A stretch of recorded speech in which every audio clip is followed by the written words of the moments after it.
Hello, my name is Steve Sasse, and I'm Regional Director for datacenterHawk for Latin America.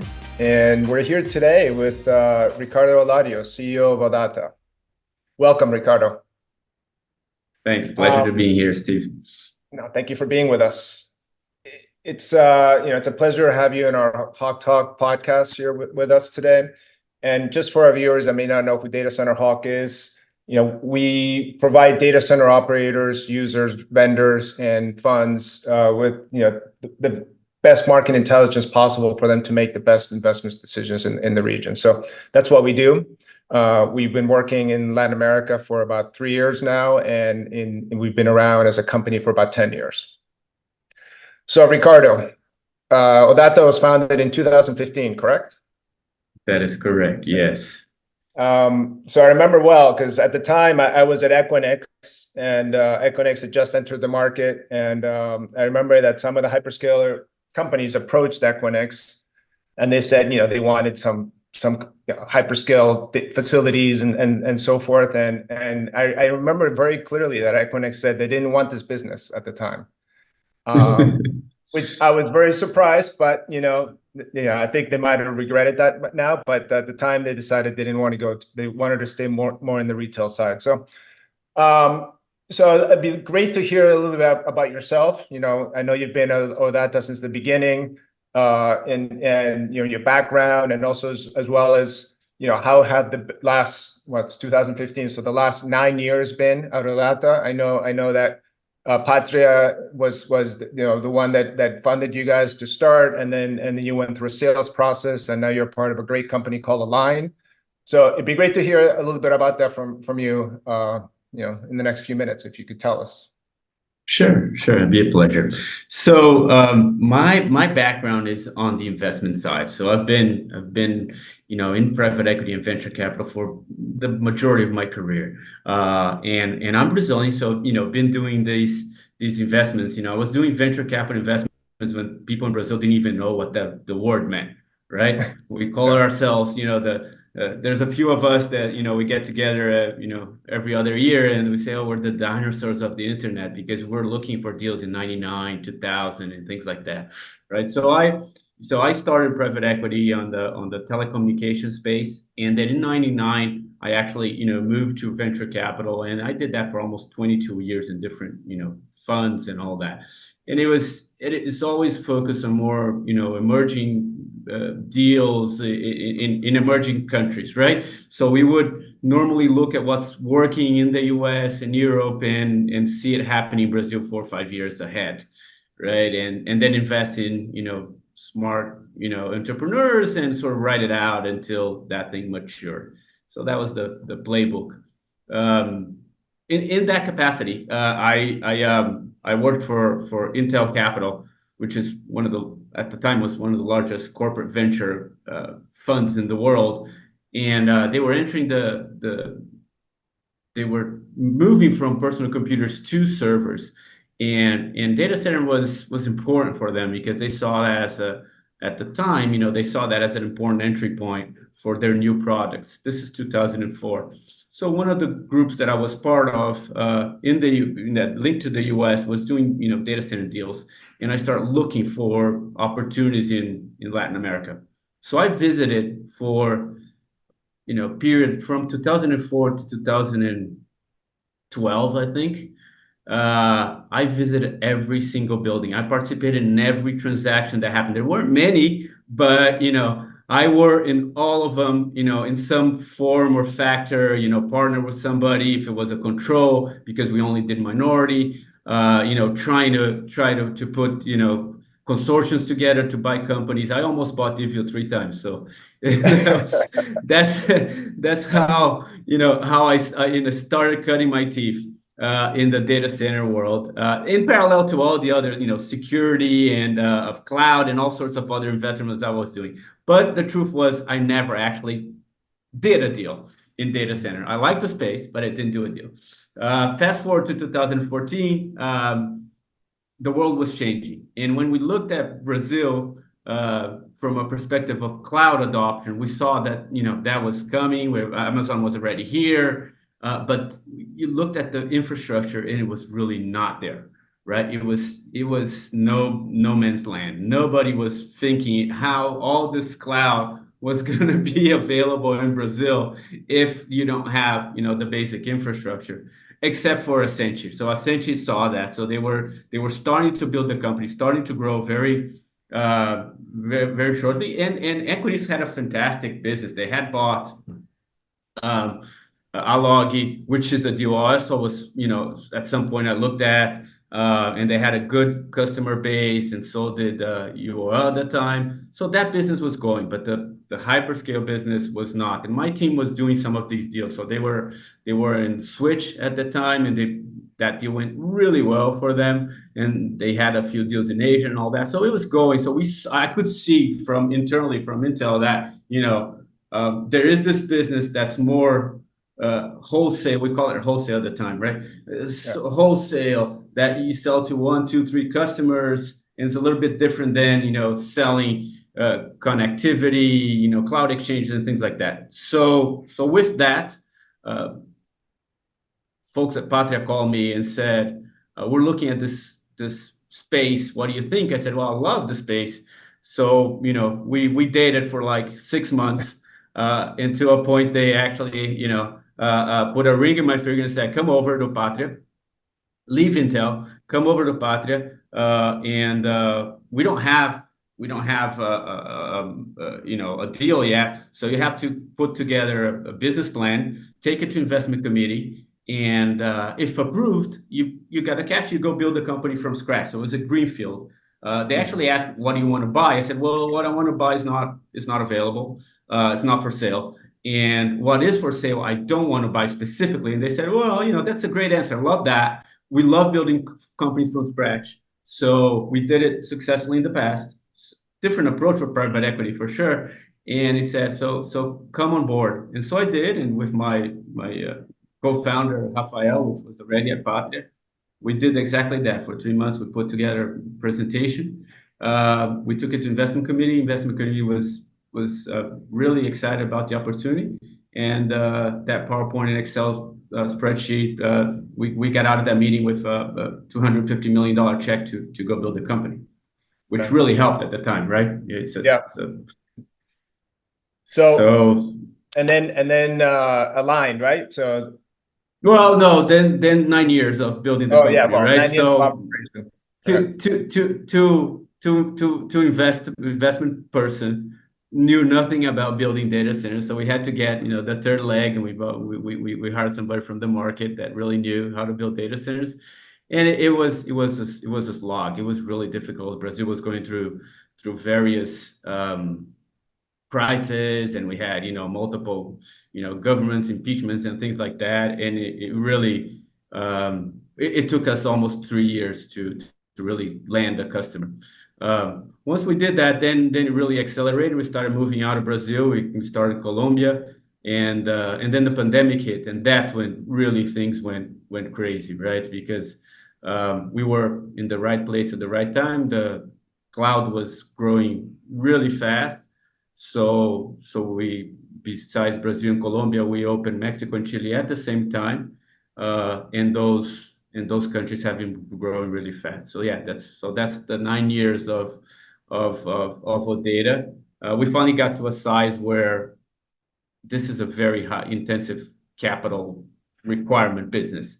And Patria was getting to a point where it had exhausted its investment capacity, and we had to continue growing. So it made all the sense that they sold the business. It was a long process. Took us a year. A lot of interest from many players, and the winner was Aligned, which worked out really well. And now we're gonna complete 1 year since the actual the closing of the acquisition, which was May 19th, was actually the same date that OData was founded. That same investment committee meeting 2015 was May 19th. Wow. Yeah, so we call that OData's birth date. So, and we actually closed the transaction with Align at that same date, Okay. 9 years after. So it's an important date for us, May 19th. That's great. 9 years is a long time for Patria to hold on to you guys. I mean, with funds these days trying to get out in 5 to 7 years. So that's great that they were around for so long, right? Well, it's an infrastructure fund, so they were built for that. So they were looking at 10 to 12 years. So the fact that we were linked to infrastructure funds made the conversation a lot easier. Because if Yeah. it's private equity, they wouldn't have the time to hang on, and that's why greenfield makes sense for them because they had more patience. It was more patient capital than your normal private equity Yeah. investor. Yeah, I've dealt with both, and they asked me to find a data center in Colombia that was already built and operational, and I said it doesn't exist. And then we found the Zona Franca data center for Kio, and that was one. Yeah, those don't come around very often, but those are not easy to Sure. find. Um, but just going back to your point about dinosaurs of the internet, I'll tell you a very quick story about myself. I sold Embratel STM1s or OC3s at the time, three STM1 Wow. IP circuits via satellite in 2000. So OC3s, you're telling the public our age, yes, Steve. yeah, I'm no, sure that half the audience don't know what an OC3 is. no, they don't know how many megabits is in an OC3, but yeah, it's that was a long time ago. So yeah, I Yeah, feel like a dinosaur of the industry myself. sure. Um, so you mentioned that you've expanded into these other four countries, right? Chile, Colombia, and Mexico. They all Correct. have, obviously different challenges, and we'll get into Mexico a little bit later. But has one country been a little bit easier to go into than others, or do you find every country different? What? I wouldn't say easier. The challenges are different, right? Mhm. And of course, I think Brazil, being the company being Brazilian, we've been here. We hiring people from Brazil. We having our suppliers here was always easier to manage and all that. And we had our fair share of problems, right? But definitely openly, I think in Colombia we did it in very carefully, right? We started in Colombia, small. We didn't put a large building. Then we built the shell, and then we built the run room and 2 rooms. So it was a more an organic sort of growth than really, let's go full in the way we did with Mexico and Chile, right? And what we found out throughout the growth of the company is really, really that, you know, you can't do these things from 4,000 miles away. You can't. So, we were managing Mexico from Brazil in the beginning, as if, it was a Brazilian company, right? And I think that was a great mistake. The good news is that we did that. We shortly understood that, it was unmanageable and that we needed a very deep local team. And then from there on, that was our first challenge, right? From there on, we started building on that, right? Because the Colombia team was easy. We started building, we didn't have, a threshold, we didn't have a timeline. So build one building, bring customers. It was much smoother, which gave us really, really good control over Colombia. But Mexico, we had customers, we had to build data center, have to deliver power, have to do everything. And, not doing that in one country, but in two countries at the same time, we definitely had our shares right in the middle of the pandemic, right? And this, I hired my whole team in Mexico by Zoom, the first team, by Zoom. And I only visited Mexico, I think, 8 months into, you know, we launched that country, and maybe 5 months after we started construction, right? So we were doing all this from a distance, and it didn't go well. I tell you, we really mismanaged. We hired the wrong suppliers, completely wrong suppliers. It was a train wreck, to tell you the truth. But growth is always, you have to go up and down. So that taught us a really important lesson. Unfortunately, today I don't think anybody from that initial team, I think, had like 12 or 15 people there. Nobody works at OData anymore. But I can say with that today our construction and operations team in Mexico is one of the best we have, if not the best, right? They are right now building 3 facilities, have delivered, 60 days ahead of time, a massive building in Querétaro, and also thinking how we're going to expand that. So, it's humbling to sort of go back to the drawing board, find the right people, hire the right people, understand there are a lot of things in Mexico that you need to understand as a Mexican how to do it, right? And it was a lot more, it was a lot less on the surface. And these are very peculiar, how you position, how you sell, what's in the contracts and all that. So it's doing business in Mexico. Once we figure that out, it's a great country to be in. I love Mexico because it's an economy that is super, thriving right now. It's growing, and once you got it figured, I think we have a really strong team there. So yeah, I mean, it's interesting how you entered Colombia, Mexico, and based on our data, obviously Mexico is growing a lot faster than Colombia right now with a hyperscale entries there. But it's and you also mentioned a Brazilian company going to Mexico. It's funny because I hear the same thing about companies from outside Brazil going into Brazil. They have the same issues in Brazil, right? So these cultural barriers a lot of times are not easy to penetrate when you're doing business in other countries. Yeah, maybe the gap wasn't as big, right, from Anglo-Saxon to a Latin country. So I think the gap, but it surely was hard. And Chile was no different, right? Even though I think we knew Chile a lot better. So Patria was in Chile. They had investments there. I have been investing in Chile all my life, so I have done deals there. I took companies public in Chile. So it's a space where I navigated. My team here navigated a little bit better, but it's on the other side. Chile is very bureaucratic country today. So our problems there were a lot more linked to permitting and government and companies, how they operate, the speed at which is not what we are accustomed in Brazil, Mexico, or US, right? So it takes more time to get things done in Chile, of all countries we operate. So those sort of things. So it's complete different learning from Mexico, right? And but also I think that we dug in, and again, I think we're operating really well right now. We delivered by far the largest facility in Mexico, in Chile ever built, about 6 months ago. We're expanding our first facility also to more or less the same size as that other one.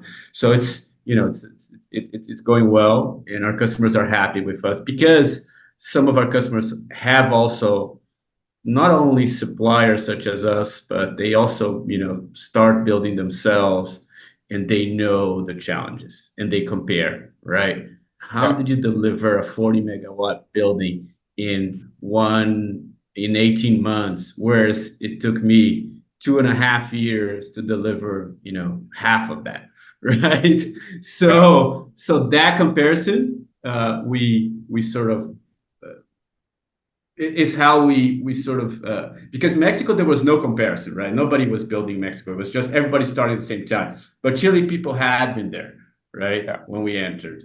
So yeah, it's interesting. Each market is a little bit different. Brazil, the hyperscalers just entered the market recently. They went through you guys and other providers at the beginning. Now they've entered the market. Mexico, like you said, everybody went in at the same time, and we'll touch on Mexico in a second. But Chile, providers went, and now we saw Amazon took a while for them to get their permits there. Google just had their permit revoked, and then they changed a few things, so it's probably going to move forward. But I think the hyperscalers get a sense of appreciation and when they go in themselves and they run into problems, right? That is But correct. speaking of Mexico and Querétaro, I mean, you guys have done a tremendous job getting your second facility up there and getting power. I mean, I can tell you from the people I've spoken to and from my numbers, I just finished calculating the Q1 number absorption in Querétaro and almost come to a complete stop. Querétaro Really? today, yes, Querétaro today, you know, you were getting 5, 7, 50, 70, 80 megawatts of absorption every quarter. I think they had 3.5 megawatts of absorption last quarter, which is sad, you know, because and from what people are telling me is, you know, nothing's going to happen now because of the elections, and they're going to figure out who's going to be elected. But you guys did a tremendous job getting that power delivered to that second facility. So congratulations with that. No, but the real story is the third facility, right? It's where I think that we really took a different approach. But yeah, I think it goes to a lot of what I said before. When we started looking to Mexico, even though, you know, we started all at the same time, we were analyzing that business 2 years ahead, and so in Chile. So when the customer said, "I need a facility here," we had done a lot of homework, right? We were in a few acquisitions in both countries. We tried to acquire a few sites. We were, you know, among the final bidders for the Axtel transaction, and then we really said, you know, this is not the type of building we will build. There's not much growth. I think we can do this organically. And it wasn't like a huge team coming over. We weren't buying like, you know, a great team. So we said, you know, just buying a facility is really not our core, you know, strength. So let's figure out where we're gonna buy land, how we're gonna have power, and so on and so forth. And that we spent the rest of, you know, almost a year talking to regulators and trying to understand how the process worked and, you know, what we had to file. We really chose our first site, like, you know, we looked at a lot of sites. I think I visited more than, I don't know, I'm gonna guess here, but, you know, more than 15 industrial parks, Wow. right? All in the Querétaro region. And at that time, nobody really knew. I mean, besides Excel, I mean, it's like not that everybody knew that Querétaro was going to be this hub, right? We were sort of going to the hyperscale to say, this is where we want to place our site, and trying to convince them that that was the right move. And some of them were listening to us. So finally we got that deal done, and we had the site and we had the power, and then we really continued doing that because we saw that the power crunch was coming. So we secured the power for Querétaro to do way before we had any contract in that land, right? And then we had an opportunity for Querétaro 3, and then we already knew the playbook, right? And we just went all out and invested significantly in that site, which today we have secured roughly 150 megawatts of capacity, right? So we believe, I don't know, you probably know more than I do, but that we're probably one of the few developers that really have significant deep capacity Querétaro right now. And this is for delivery now. This is not delivery 2028 or 26. This is delivery, you know, 2025. So our connection is almost finished there, and we're sitting on a significant amount of capacity there, and we're building already a first building. So we believe that was the right strategic move. Of course, this does not come without having the right capital partners that have deep pockets, you know, and can really lean in on things like that. You know, power is expensive. In Querétaro is one where you have to sort of purchase the KVA rights, and we did purchase those. So in that sense, I think our investors saw the opportunity and believed in us, and we leaned in, and now I think we're sitting on a really interesting asset, which you know we believe will draw a lot of attention from some of our customers.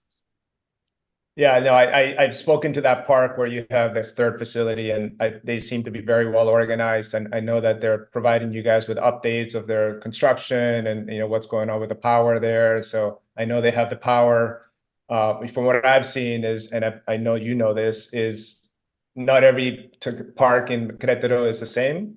Some have fiber issues, fiber access issues. Some have obviously power issues, the substation issues. So it's very important to find the right park in Querétaro that's going to be able to serve your needs. And I think that park that you guys selected for Querétaro 3 is a great technology park for you guys. Yeah, and we know so much more energy procurement than the parks that they actually see a value.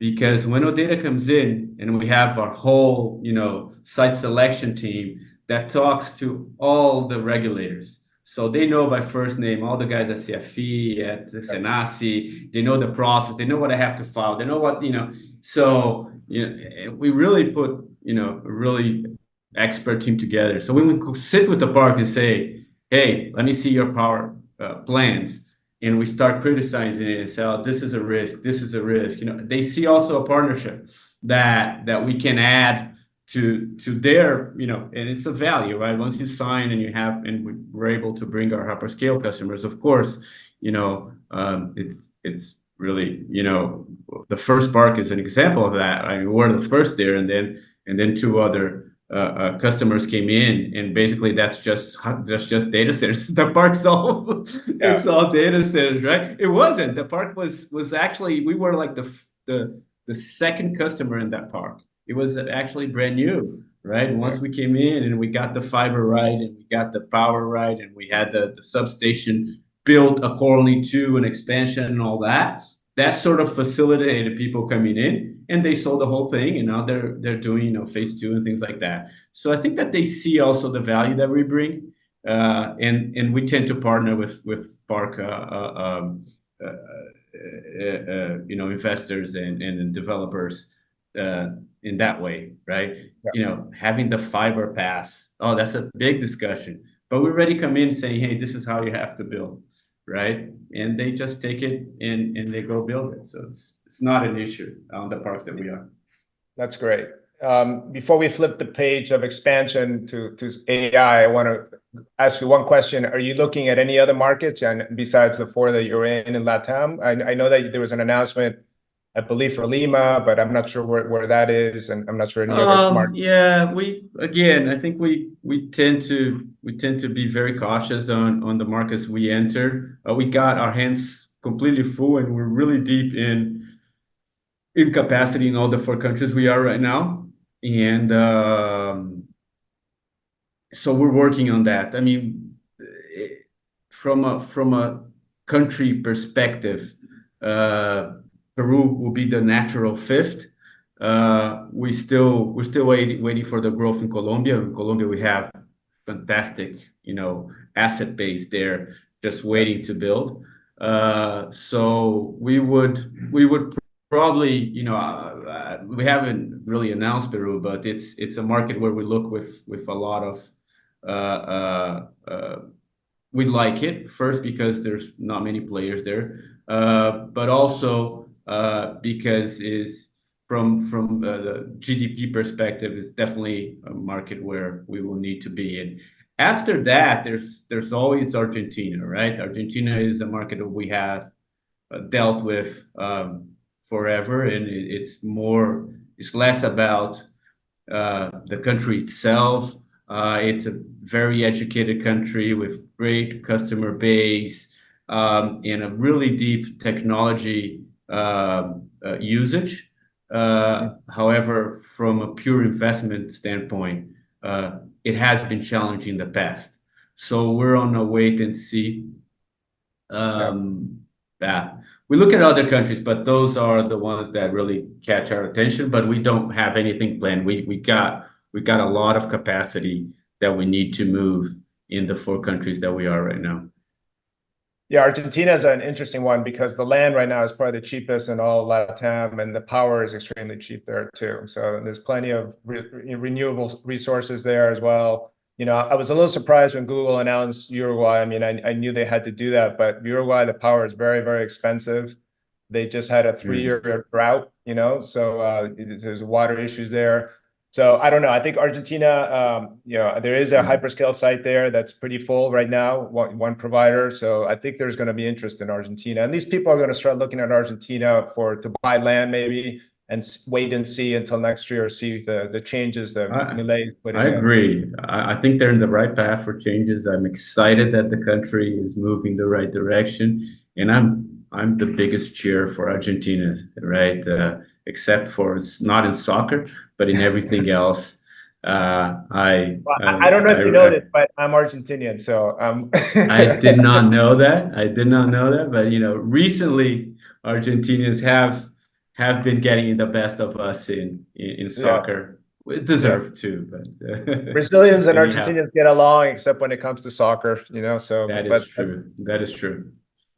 So I wanted to quickly touch on when we met at PTC in Hawaii earlier this year, you mentioned that OData is going after some of this AI requirements for the US, right? You want to go after some of these companies to look at Brazil as an option because you have plenty of power, you have plenty of space, and to fulfill their needs.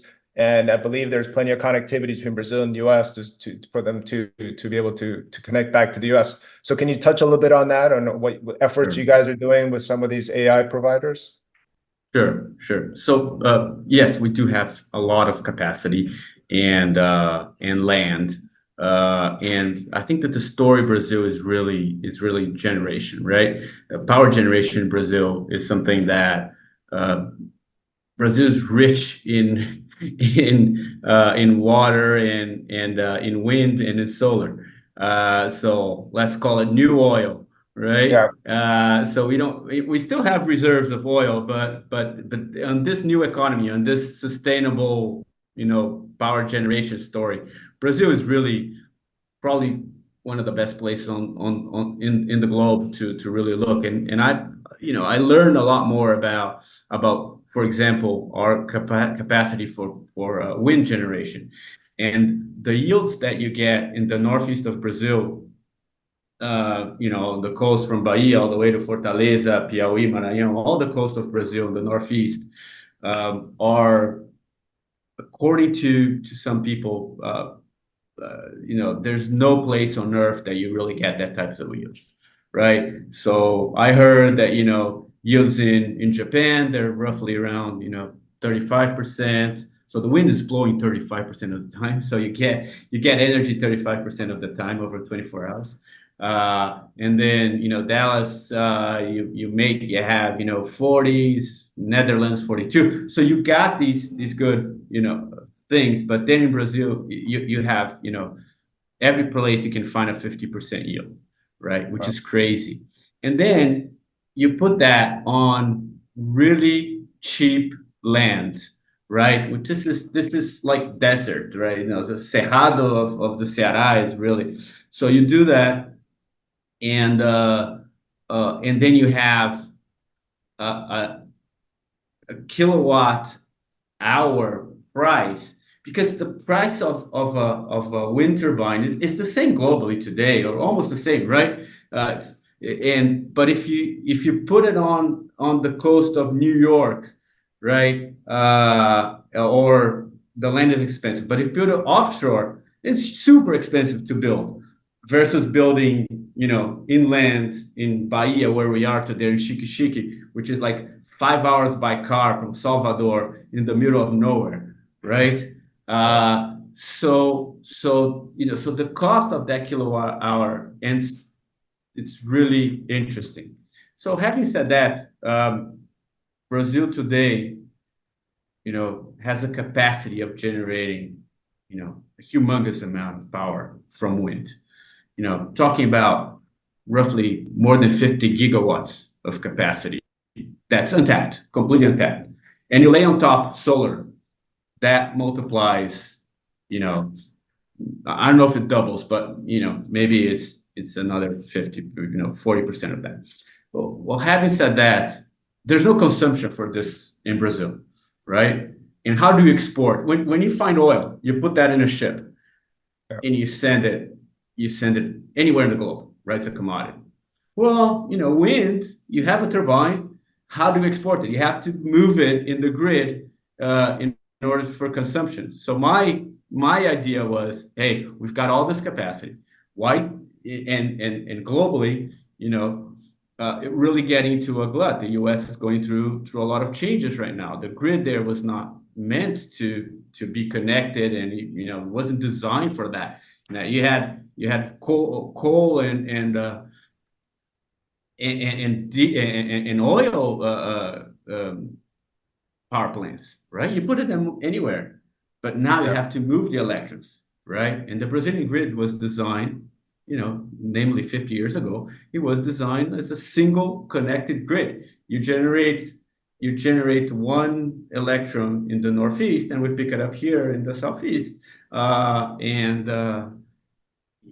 so today OData is generating their own energy. So we own a park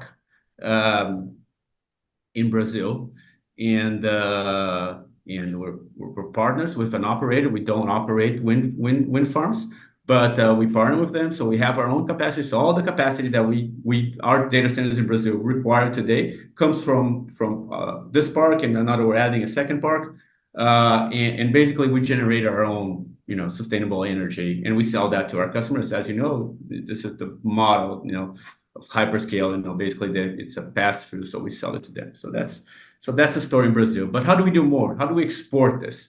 Well, one of the ideas was, well, why don't we bring training here? Machine learning and large language models, they really require brute force. It's processors and power those processors, right? Yeah. And if we have all this energy sitting around, and it's sustainable and cheap at the same time, right? We're talking about getting to the 5 cents a dollar these days. Why not? And this is not something that Brazil would receive. When you look at cloud capacity, it's normally focused on the consumption of that country, right? And it's consumption wise. AI is not. You're training models for the whole globe, Yeah. right? So we could export data or process data Yeah. using our local power. So this is what I'm trying to pitch. We've got super good reception from the government. The government is listening. They want to do more. They want to see how they help companies such as ours and our customers do more processing here. And right in the middle of that, right? And I think that discussion is really how fast can we build, what sorts of capacities and all that. Today, OData has roughly more than 600 megawatts of land acquired and all that, but this is on top of it. This is sort of for our cloud type of growth. If we go to the AI machine learning type of demand, then we see that the market could really accelerate, right? Yeah. And that would be basically for getting, not necessarily for usage here. It's really just exporting energy instead of putting in a boat, getting data centers here and just moving it through fiber elsewhere. Yeah, no, that's great, because I think Brazil right now is nowhere near an energy issue or crunch like Mexico or other countries, right? So you have plenty of energy to go around. And one point that I think is very important that you pointed out was the wind turbines and the wind production, right? Generation. Because one of what I'm seeing in certain countries, they depend too much on hydro, right? So hydro is their main renewable energy source. But we've seen countries like Colombia right now, Bogota, the mayor just put in rations for the city of Bogota because their reservoirs are so low. Montevideo also, they had same issues. So companies need to look at diversifying their renewable resource beyond hydro, wind, solar, hydro. It has to be a combination of all three, because you can't wind, I don't think will suffice everything, but you will always have wind, but you may not always have water for hydro. So it's very important to diversify those resources. So I think that's great that you guys are doing that with the wind farms. And to tell, I mean, the Brazilian grid today, they measured last year, they just announced it, so 93% of the energy was generated from renewable sources, be it hydro.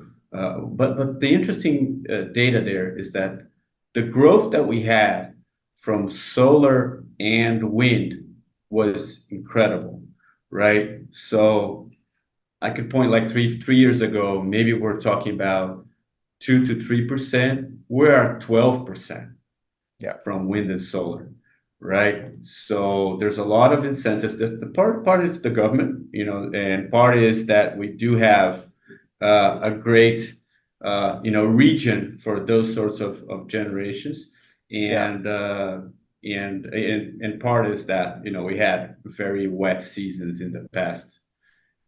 So all the gas powered plants are turned off right now because, you know, all the reservoirs are full. So that's something that's variable in Brazil. But as you add other sources, I think you're de-risking that as well. Yeah, I read somewhere that Brazil is the largest importer of Chinese solar panels in the last 3 years. You've imported By far. Yeah, so yeah, that definitely is something it's going to be a pickup. Which is the beauty of the turbine. So solar panels, 95% is imported from China. Turbines, 70% are built in Brazil. So also, so the government likes that as well. So because we're building them here, right? So that adds local jobs and things like that. It's great. Well, I think we've taken up quite a bit of time. It's been very interesting conversation. I really appreciate your time today, Ricardo, and I look forward to hearing more announcements about OData and your growth and other markets. And, you know, I'm in constant contact with your team, you know, about we talk about markets and strategies and so forth. So it's been great, and I wish you continued luck. And I do want to mention that we work very closely with Align as well, and I know that I've been told that Align is obviously very happy with the purchase of OData, and that there's a great fit between the two companies, which I agree with. So congratulations on that, and I see a lot of, you know, great potential and growth for you guys in the future. No, thank you so much for the kind words there. Thank you so much for inviting me. It's a pleasure being here, Steve.